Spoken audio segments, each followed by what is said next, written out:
আমাদের গ্রুপের ভাই বোনদেরকে জানানো যাইতেছে যে এবারে 5 বছর কোনো ইন্দিরা আবাস এবং রাস্তাঘাটের কাজ কাম করতে পারবো না।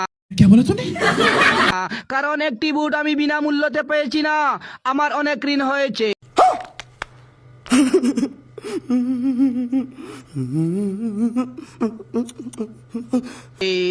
এই রকম রাস্তাঘাটে জল এবং বান্ডা বান্ডা কাতো বাইক লিয়ে পড়বেন, আমার কিছু যায় আসে না। अच्छा ठीक है। কারণ আমি অনেক হাতে পায়ে ধরেছি একটি বুটের জন্য, এবং আমাকে নিয়ে কোনো মন্তব্য করবেন না, ठीक है। কারণ এই রাস্তাঘাট হইল না কেন, এইরকম জল জমাইল কেন, আমাকে প্রশ্ন করবেন না। কারণ আমার যেগুলা ঋণ হয়েছে প্রথমে এইগুলা ঋণ সমাপ্ত করতে হবে। कितने तेजस्वी लोग हैं हमारे पास, कितने शानदार विचार रखते हैं।